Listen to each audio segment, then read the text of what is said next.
Hey everyone, happy 2026. I got my colleague Aaron Ford here, Foil Ford, who's had an opportunity to get on the new 2026 Unit SLSs, quite a bit actually, since we've had these, since like last August or so? Yeah, trade show time. We had some fun with them. Yeah, and it's fair to say in 2025, our best selling wing, hands down, was the Unit SLS. So like, what really makes the 2026 that much better? I don't know. Our customers have told us though that it's been a huge upgrade in their quiver. There are some differences and they're not super subtle, so let's go over them. First off, being the two models, there's this one here that Aaron's got with the Fusion boom. This is called the Concept Blue. There's no dye in it. This is their, Save Our Playgrounds initiative, keeping dye out of the ocean.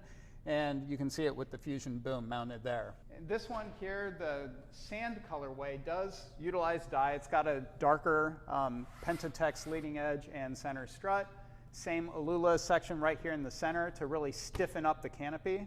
But what I would say, because this versus a D-Lab, which is full Alula all the way around, a lot of people like the ability for this wingtip to twist a little bit in the gusts. So not being super stiff all the way through the wingtip, but the SLS offering just a little bit of flex in the wingtip for those gustier conditions. There's a lot that's been learned over the years. I would say that Ken Winter did adapt some of the features of the float into the new unit, making it a little bit more drift friendly, maybe a little bit more controlled. What have your experiences been on the water with this?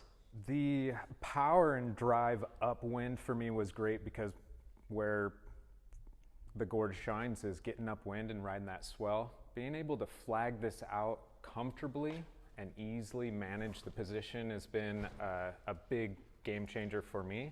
There were times where in the past the handle was a little loose and it would try to cut you off.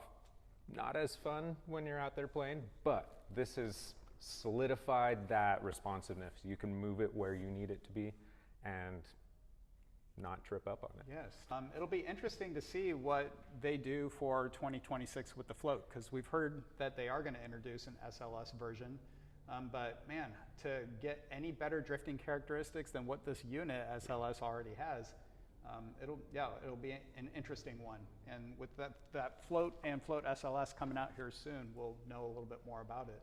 And those being a lower aspect wing, flagging better than the Unit, but the Unit having that direction ability, being able to get upwind a little more so. What's your take on boom or handles? Do you have a preference? I like them both.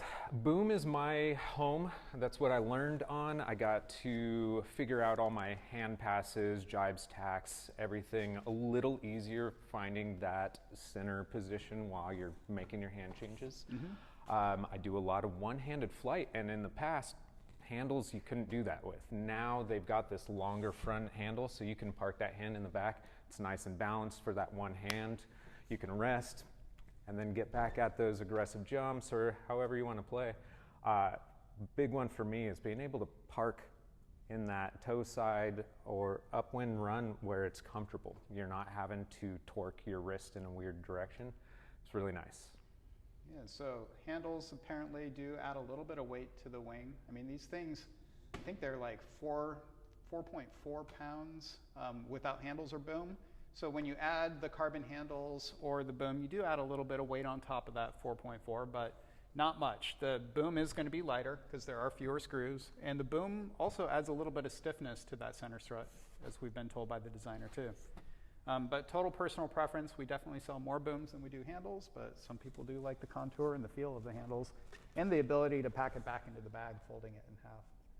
But that's a quick little rundown on the Unit SLS. Again, 2026, we have high hopes for this one, and we'll see where the new 2026 float lands in the lineup. Pretty excited to check those out. You'll probably be seeing them next week in Baja, huh? Yes, can't wait to float around. Right on. Excellent. Well, thanks for joining us, and Happy New Year to y'all.